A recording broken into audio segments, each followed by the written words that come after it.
Namaskar. Hello and welcome to PGurus channel. I'm your host 𝙒𝙖𝙩𝙤.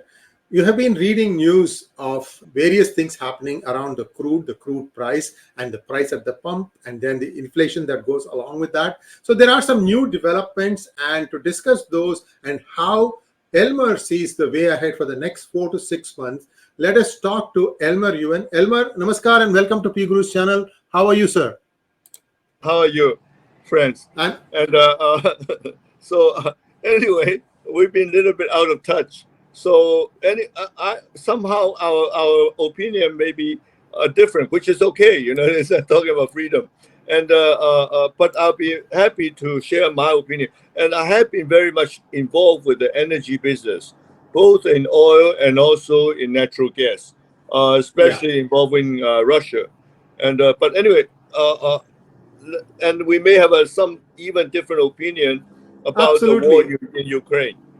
Absolutely. So let me ask you a simple question, Elmer. Now news reports are coming that Russian crude, which was given at a discount to countries like India, they've taken as much as they can, they've refined it, and then they've taken that refined oil and they're selling it back to various countries. Now, how do you think the West is going to react to this? Western Europe and United States, how do you think they are going to react to this? Your thoughts, sir? Yeah, the last I heard is the European or the NATO countries are going to blockade all the Russian oil on the sea, ocean shipments, meaning all their tankers will be seized, not seized, just blockade, so that they can only ship oil through pipeline. And China does not have a huge pipeline for oil with Russia, so they are going to buy a lot of oil. But I don't know what will happen to India.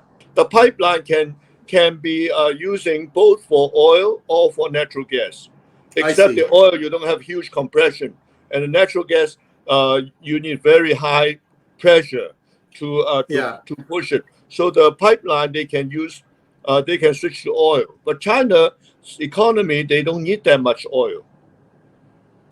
So what you're, I think, mentioning is liquefied natural gas, because then that pressure, you actually can liquefy the natural gas, and then they can pump it through the pipeline. So what I have for you, Elmer, is the crude pickup point inside Russia. It's a place called Novorossiysk. It's in Black Sea. And what ships have to do, tankers, huge tankers, mega tankers, they have to take that thing and come all the way, and then they come to Istanbul. And Istanbul, I've just expanded it here. You see that narrow gorge, narrow strait through which they have to navigate to come out to the other side of Mediterranean. There is one more such narrow strait a little bit south. So there are 2 choke points that are there in Turkey that they can effectively use to blockade the Russian ships. There is also another route which is through the Baltic, but it's a lot longer and much easier to blockade, because there you have to cross every NATO country before you come to Mediterranean. So that's a bigger problem. So between these two, sorry, I want to remind you again. This is summer right now. They also have a route going through the North Pole, which means their ship can leave the Baltic near St. Petersburg and going north, and then from north go to Asia. That's also one route. We don't overlook that. Winter a little bit difficult, but in the summer, they have the Russian basically control the Arctic passageway for ocean freight. You mean the Arctic has melted so much that you actually have a seaway? They've been shipping in the summer. Some Chinese boats have been going through Arctic to Europe.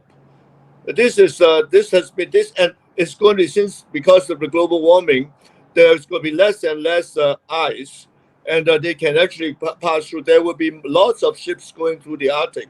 That's been talked about in the last 10 years, and there's been a lot of actual ships going through north, and you can save almost 2 weeks by shipping through the Malacca and then in the ocean. So this is, don't overlook that passage. If you go to some search, they've been shipping some, not many, but there is a passageway. And if they are really blocked altogether, Russian, which I believe may happen, the NATO is going to block them. They are going to try the Arctic route. But even the Arctic route they can blockade, isn't it, near the mouth?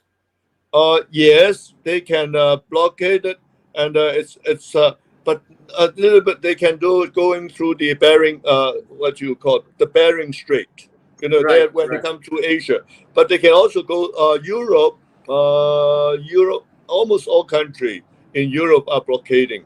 So if they go north, I would say the north is mainly used for going between Scandinavia and Asia. Now let's ask a more basic question. Europe needs oil.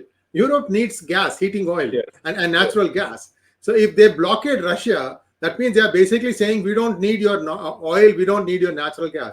Where is it going to get that from? Who's Take going it to from the supply that? Middle East. That's why Biden is going to Saudi to really plead with them because you remember Khashoggi. The Saudi prince killed Khashoggi, the U.S. reporters.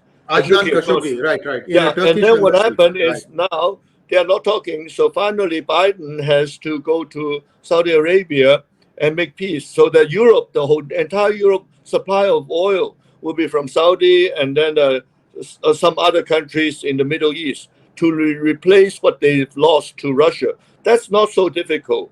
That is not so difficult because under OPEC, they are restricting, limiting their supply. Once they can do whatever they want if they want to supply more. There is no shortage of oil. So I believe what happened is, I don't know, somehow we are getting conflicting information. I believe NATO and the whole European Union wants to really shut down Russia's oil export, at least to European continent and to US and the North American continent. So in the end, China or maybe possibly India may end up become the only customers. Well, see, if they blockade this particular path that I showed you from Turkey, then Yes, India is screwed. India is completely screwed because India doesn't have any other way. It'll have to go back to the Middle Eastern countries to say, give us also. I mean, I don't know if US will police it for India also, because remember that India has taken a neutral stand. yes. So they might say, look, now you need our help, right? So there's I that understand. interesting I question. understand. Yeah. But Cherie, you are getting great prices, discount price from Russian. But if you're willing to pay market price, it can also come from the Middle East. Middle East is actually, if they really decide to increase their production, they can double easily. It's only because the OPEC, they want to keep the price high. That's why they're limiting their supply. If they can, if U.S. and Saudi Arabia reach an agreement, and Biden is treating the Saudi, flattering them a little bit, then they're willing to go up this unlimited supply of oil from Saudi Arabia. So even in that the discounted oil, Elmer, Russia is not giving it to all the refiners in India. It's only Yeah, giving it to one refiner. There are three. It I only see. gave to one. For the second and third, they said we don't have enough. So there is some other dynamic in play. I'm trying to unravel this whole thing. Look at it Yes, black and white. What does it mean for India? What does it have to do to keep this thing going? I don't know.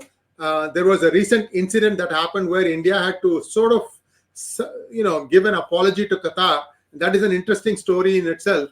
And they had to actually fire one of the political spokespersons of the ruling party, and that person is actually hidden now, because in India, usually if you say anything that is considered blasphemy by the Islamists, they usually kill them. There's been a track record for the last 2 3 times, and they are mhm, trying to save her. Very, very sad. I mean, she didn't say anything wrong. She just quoted from hadith. But that is how India is. Too liberal for some.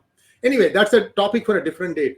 yes. Tell us a little bit about how things are in China, because last we heard the lockdown continues to be there in Shanghai. We were thinking that maybe Beijing also might go into a lockdown. How are things in China now inside? It's very, very serious. What happened? They have almost 3 months of lockdown in over 80 cities.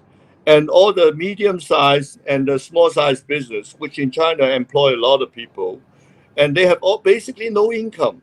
All right, for 3 months. Can you imagine? These small companies, you have plenty of small business also in India. If you have no revenue at all for 3 months, you are bankrupted. And now suddenly they reopen something. They find out the shop never opened, or the restaurant never opened. Now that is not the serious, most important thing. These little companies, all right, these medium and small companies, they used to have income and they deposit that money into the second tier banks, all right, second or the third tier banks, because they can get higher interest rates, all right. There are about 1,000 such banks. They used to have deposit. But then in the last 3 months, since they have no income, there's no deposit. They only withdraw money from these second or third tier banks. And these banks are going they ran out of money. They ran out of cash. So what happened? You have bank runs right now in the entire China. You have lines up waiting and even on the internet, which China is pretty good with internet banking. You can only take limited money. It's only right now, many banks, you are only allowed to withdraw 1,000 RMB, which is like 130 US dollars per day. And not only that, you have to first of all, you have to get a number. It's like going to see the doctor. You have to get an appointment that this branch, they only give out, let's say, 100 numbers a day. And by the time they open, the numbers are already gone. So those 100 people can only withdraw 1,000 RMB, which is about 130-40 US dollars a day. So this whole thing becoming a huge scare. You know, a bank rush. I don't know whether you've experienced bank rush in India. Oh yeah. India had this demonetization. is Same a problem. bank rush of unbelievable scale. Let me tell you what.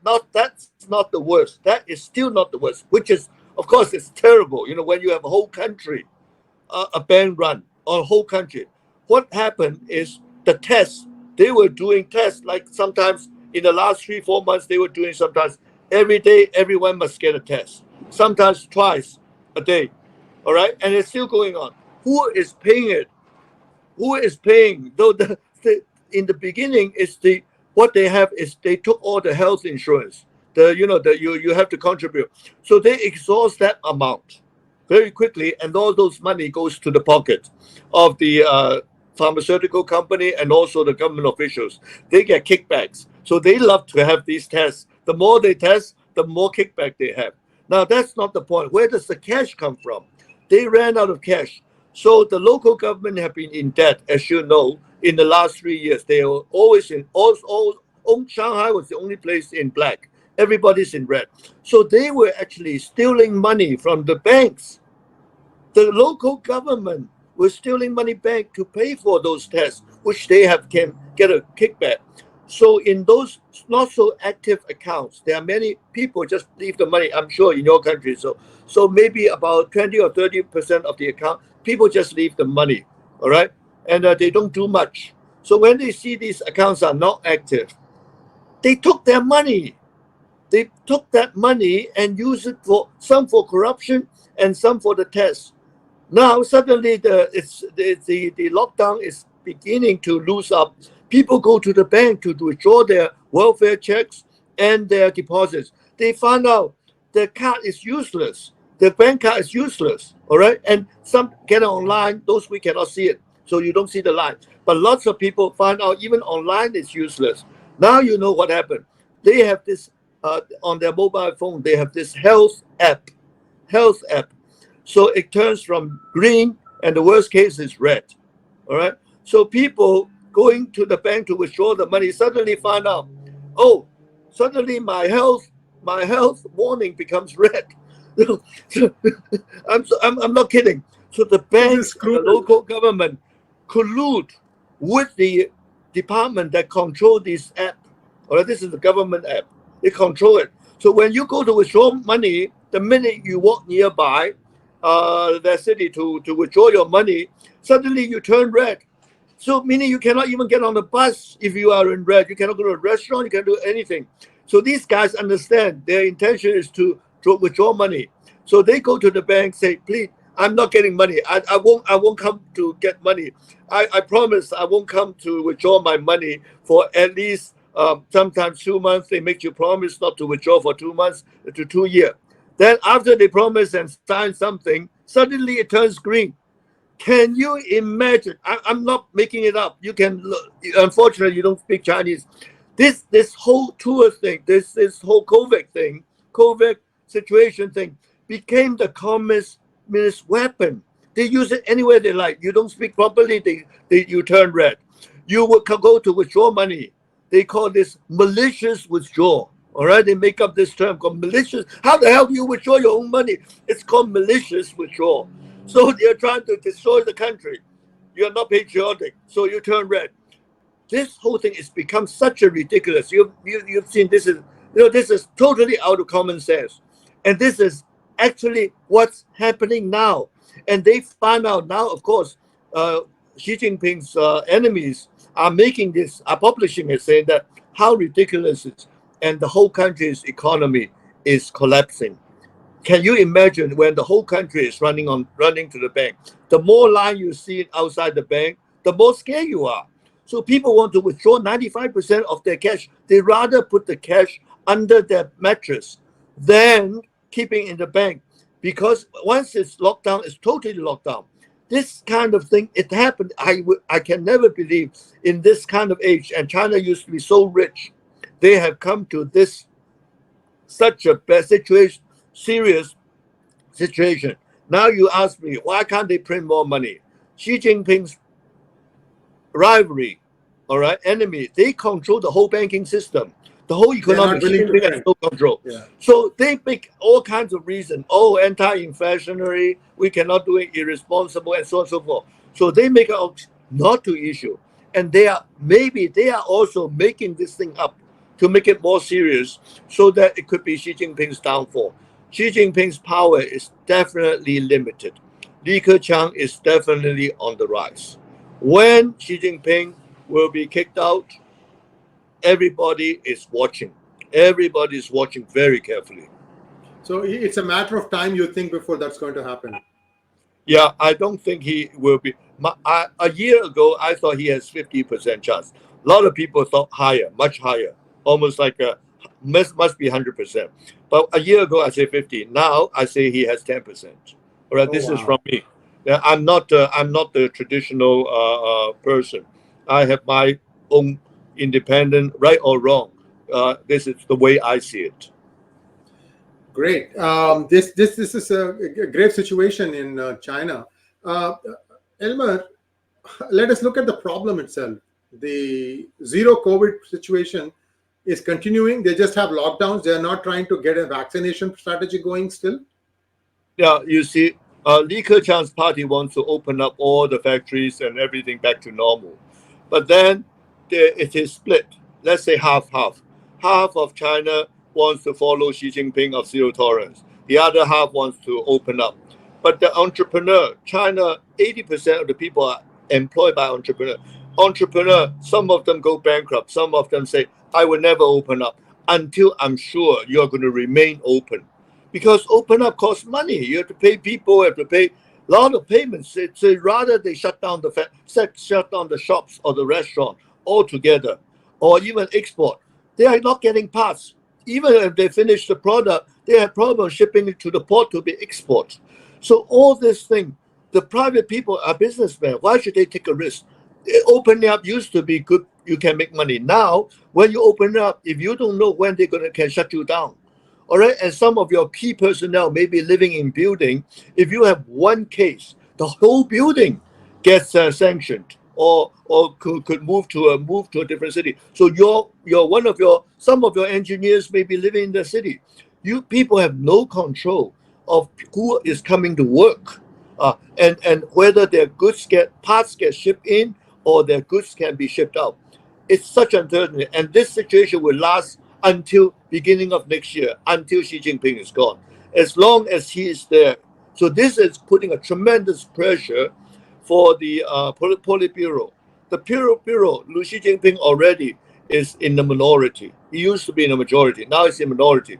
That's why you see many policies are switching towards Hong Kong, softening up, towards Russia. The guy in charge of all his Russian policy, he's the number 2 guy in the foreign ministry, all right, has been transferred to the Chinese political CPPCC, right, been transferred. And that guy is, his name is called 𝙒𝙖𝙦, and a very senior. And when when Xi Jinping talked to Russia, to talk to Putin, he's the actual one doing the translation. His Russian is so good. He's gone. The guy in charge of Hong Kong and our last chief executive, Carrie Lam, they are the one who follow Xi Jinping's tough policy on Hong Kong with national security law. They are gone. Because I was very surprised that Carrie Lam does not get a re-election. She only did 1 term. She has the right to have 2 terms. And the guy who support him in Beijing, there's always one supporter. All right, this is the way it works. Xi Jinping does not formulate policy. He only uses people's policy. And the guy supports the Hong Kong policy in the last 20 or 30 years, also get moved to the CPPCC. All right, that's why you see, and the guy in charge of Xinjiang, all the crimes against the Uyghurs, again get sidelines. So there are 4 such incidents that these guys get sidelines, which shows, and they were all, the person who was, they all belong, controlled by the State Department, which is Li Keqiang, the Prime Minister. So Li Keqiang is the one who forced them to be sidelined. So you see big policy change with Russia, with Hong Kong, with Xinjiang, which is the Uyghurs, big policy changes, and also the zero tolerance. Before, let's say even 6 months before, you cannot imagine people come up and challenge the zero tolerance. Now it's being challenged. Even though the opposition is not successful, it's really a stalemate right now. But you see in these 4 major areas, all Xi Jinping's baby, all get challenged and get slowed down. There's not immediate turn yet. So don't worry. Nobody is attacking India because Xi Jinping is not in power anymore. I thought Xi Jinping wanted to attack India because the opposition was forcing his hand. I didn't know that he wanted to do it. Yeah, no. He wants in attacking Taiwan or attacking India, he may be able to unite the country and calling himself like a wartime president. All right, and to delay the re-election, to delay it. And right. This is the only risk. We were a little bit afraid. But up to now, we understand he has even lost control of the military. He issued a order, a executive order, saying that he can use the military, even not in the war, not under a war situation, similar to Putin. Putin never declared a war, so he called this a special military operation. So Xi Jinping wants to use the same, all right, not declaring war. So, but then immediately that order was cancelled by the standing committee or the political bureau. Now they are drafting a new one. All right. How do you move the military in peacetime? That was the rules. How do you move the military in peacetime? So he did come out with such thing, and also calling the Taiwan Strait his what do you call the Chinese legacy, legacy, or one China thing. No. He calls the Taiwan Strait. You know the part, the ocean between Taiwan and China. He called this inner ocean, inner water. Sorry, this is called meaning China water. Right? He wanted to start something like very much like the Ukraine, but he's been stopped. So we don't worry. I do not worry at all about him attacking India. It's not going to happen. He has lost steam altogether, even in the military, while he is called the head of the military commission. Now, where does Li Keqiang sit? Same city, same office building with Xi Jinping, or separate places? How does it go? Yeah, they sit in the place. If you go to China, you see the Tiananmen, that big building, right? The palace. Tiananmen Square, palace. Right. They are on the left-hand side, all right, which is the west side. West side of that, there's a huge compound, and they all work inside that. All the standing committee and all that standing committee members and their family all live there, but and they don't have official meeting outside. This is called 𝙒𝙖𝙩𝙦, and they all work there. And right now, Xi Jinping holds a lot of meetings on economy. All right, so he's been given the order by the support and order from the standing Politburo members to really try to recover the economy. But you can't do it while 2 guys are fighting. You see, sometimes people are fighting, and even there's a fire or the building collapse, they keep on fighting. The hatred is so big. The problem is so big. This is what they are right now. They are fighting. And this is nothing unusual. In the past, the 100 years of communism, they always have internal fight, never stop, even during the time of crisis. This was very interesting, very great revelations. So Li Keqiang seems to be on the ascent. We were thinking he was going to retire, but looks like he has made a dramatic comeback. And no, he said that when you think about it, he said, this is my last speech as the prime minister. So Li Keqiang is being tipped to be the next party secretary. So that would, I think, would that go back to Deng Xiaoping kind of a system again, or what do you think? Very possible, very possible. But as you know, they have lost the world have decided not to trust them anymore. Yes, all right. Yes. And Xi Jinping is still very much close to Putin. You saw when Biden was visiting Tokyo, they have a joint air exercise, and those planes can carry nuclear weapon right above Japan. All right, it didn't enter into, but right between Japan and Korea, that Yellow Sea. And now, this past few days, there are ships, 8 ships, Russian and Chinese ships, surrounded Japan once again to show force. So the world see Russia and China, or Putin and Xi Jinping, as one team. So even if Xi Jinping retires, they will always consider China and Russia are the axis, and unless they drop communism, all right, unless they drop communism and go back to some of democracy, I don't think the West will go back with them. Even if China wants to go back to Deng Xiaoping's policy, but the West is no longer the same. The whole European Union, the US, they have suffered enough. So they will make sure China going into some kind of democracy before the world embrace them again or engage them again. Well, a lot of changes coming down the pipeline in China. And Elmer, as always, a pleasure talking to you. Viewers, take our viewpoint as an opinion, as an analysis, and you do your own math. But you can see on the street, if some of our predictions have come true, that the price at the pump is going to go down or up. We don't know. But we think that in looking at the whole thing, perhaps there's going to be another stabilization point that's going to be reached very soon. Elmer, thank you so much. You have a great day now, and we'll talk to you again. Namaskar. Thank you, Siri. Thank you.